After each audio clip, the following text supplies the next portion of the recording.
the first question. Is regular exercise like push-ups, sit-ups and pull-ups compatible with monastic life while maintaining non-attachment to the body?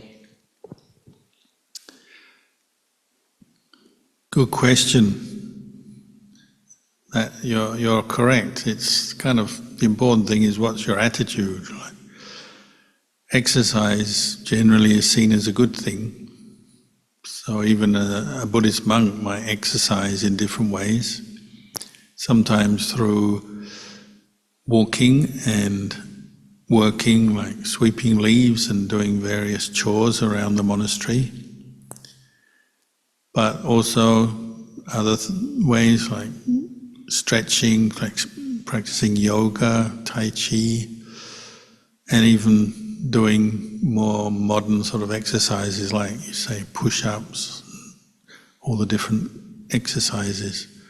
But the important thing is, what's the purpose? Why? Is it for good health, to support the practice, keep the body supple, keep the body fitter, free of illness and disease so that you can practice?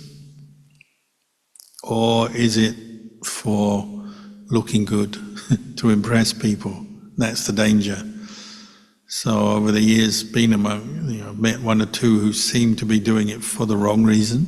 Maybe they look good, and quite often they don't last in the robes that long. Maybe they got some other motives, to go back to the world, where often we value people who look good. If it's a male, look muscly, or female even, look fit, look muscly.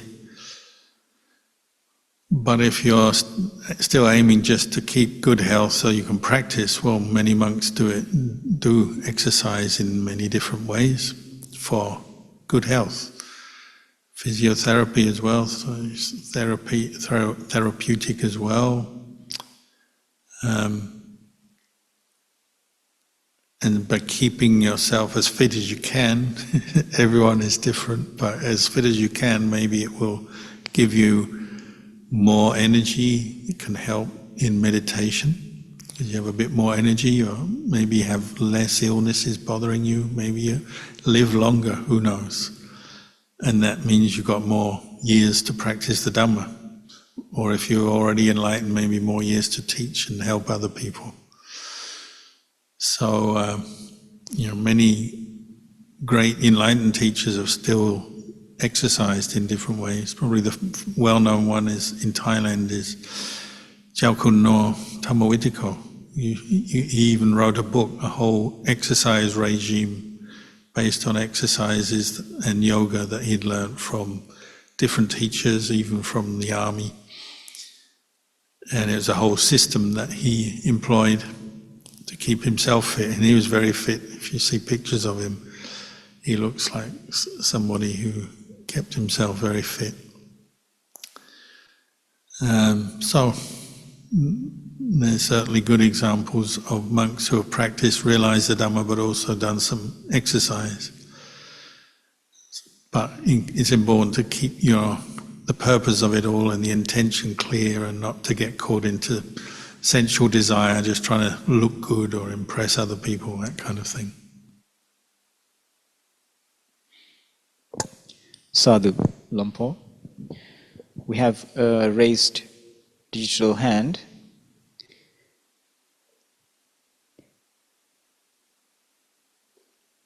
You may ask your question. Good evening, Long Po. Are you able to hear me? I can hear you. Okay. Long Po, I would like to ask about a question about the practice of the 32 parts. I don't have a very good memory. Any suggestion? How do I remember the 32 parts? And how do I recollect it in the correct way, so that I can, in the correct way, to reach, to understand non-self? Thank you. Well, like many aspects of meditation and different meditations, you can begin just reciting them from a book, so you can read them, or listen to an audio, reciting them, following the audio.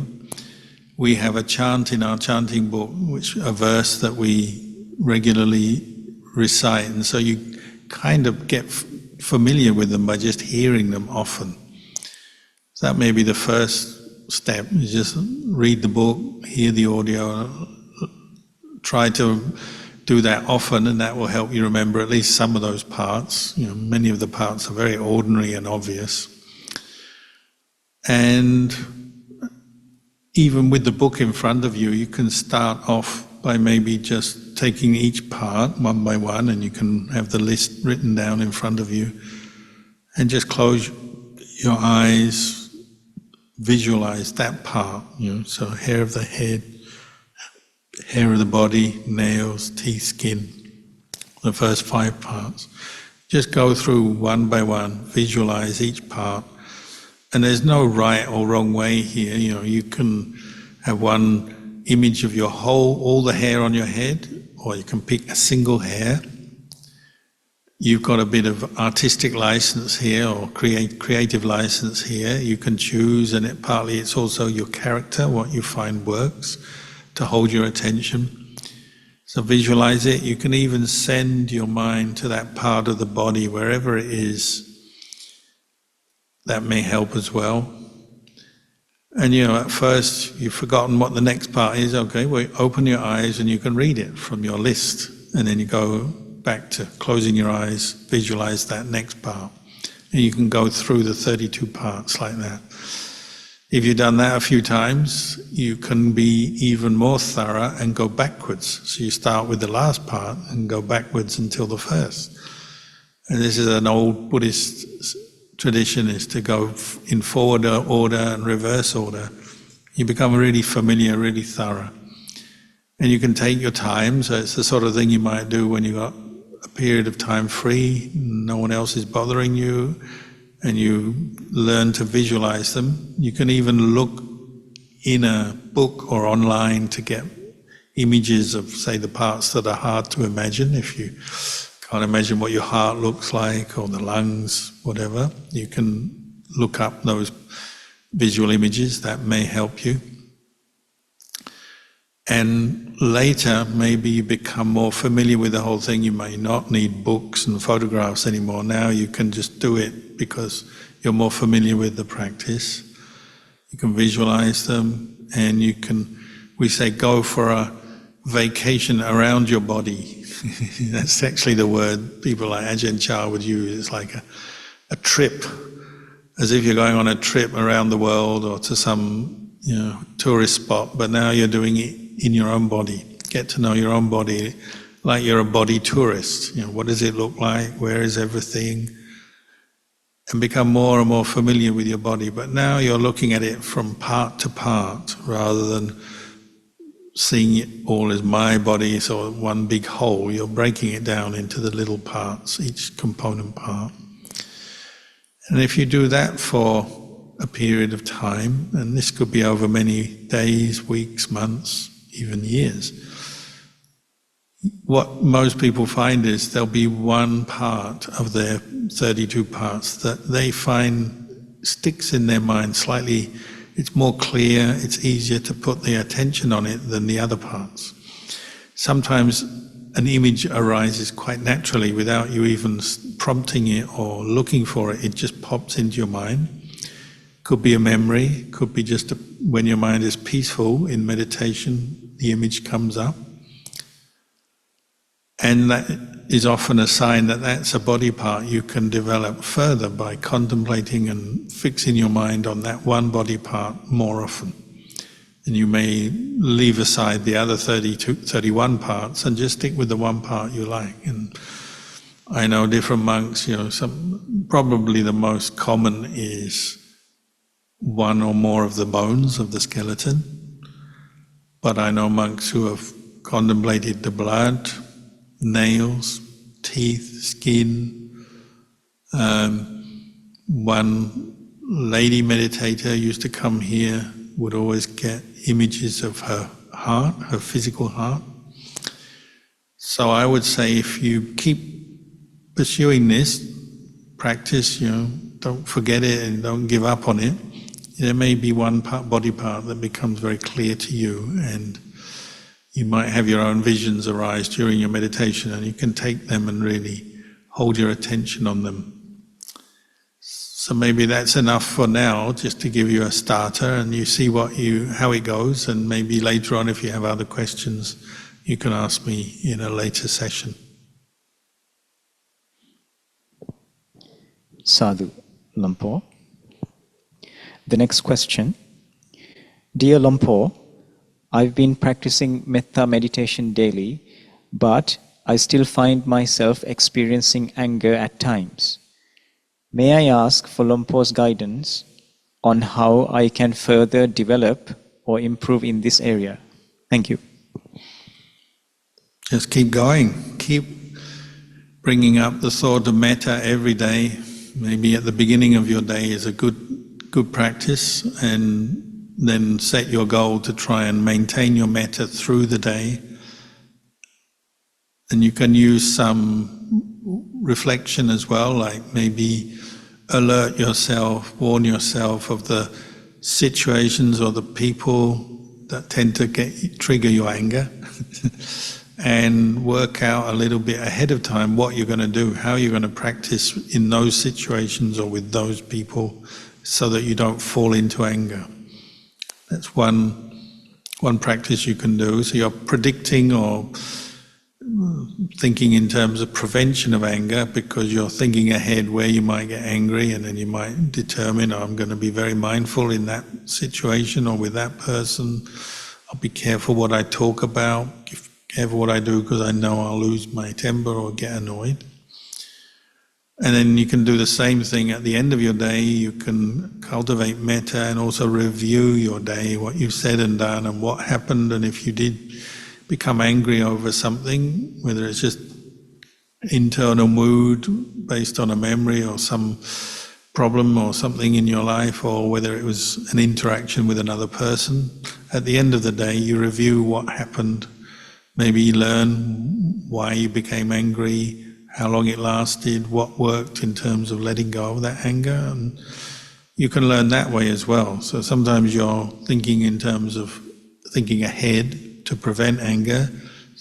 Later you're thinking in terms of reviewing what has happened. And then other practices, well, reflecting on the harm, the suffering of being angry. Make that really clear in your mind. I don't like being angry, it's suffering. It damages my mental health, my physical health is not good.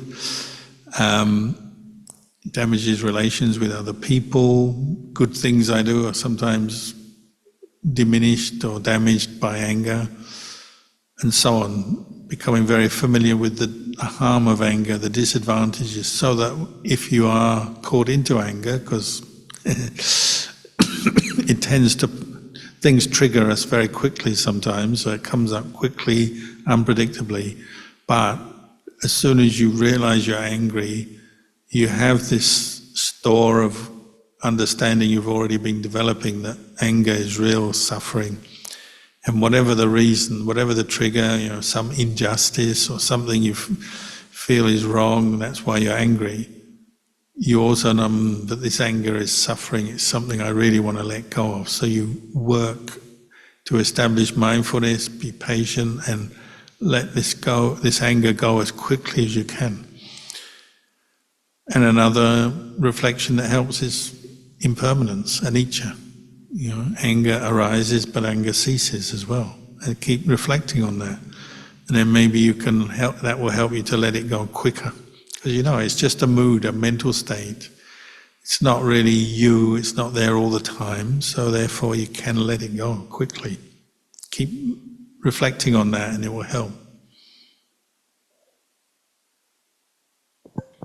Sadhu, Lumpur. The next question. I was born into a Buddhist family, so I understand the value of doing good deeds, giving, chanting and practicing meditation. But how can I explain or encourage my husband and children who were not raised Buddhist to become more interested in giving, chanting and meditation? Yeah, it's a big challenge for many people.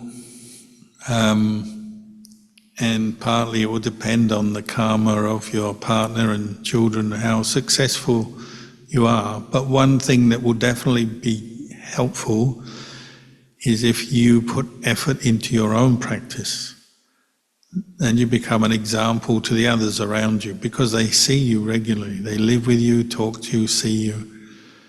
So if they see you, you're like a walking advert for Buddhism. You regularly listen to Dhamma, meditate, you try to develop your daily life in line with the 5 precepts, so you have those values and those as guidelines. And if you are making a choice in some situation, not to kill insects, say, you may explain that to the people around you. Well, I don't kill, I try to keep this precept, I value life, practice metta and karuna. That's just one example, but you try to introduce the 5 precepts, regular meditation, listening to Dhamma, and maybe going to monasteries to make offerings as well. All these things you've described, by practicing them regularly yourself, you're giving importance and value to them, and your family members will see that. True, they may not follow, but at least in some way they'll see this is important to you, and hopefully they respect you as the family member. And then look for skillful ways to introduce the Dhamma to your family. So tell them about your practice, how you look at things, how you think about things from a Buddhist perspective. Just explain in your own words. If you can, we'll take them along to a monastery to hear talk, make offerings, even join a meditation workshop or retreat. You just see what you can do, and you have to play the long game. You have to accept it may take years to introduce and develop faith and interest in your family, because they're interested in other things which pull their minds away. But if you keep at it, you keep coming back to it, and maybe you can succeed. And you may find one member of the family is more interested than another. That's normal. You just see what you can do.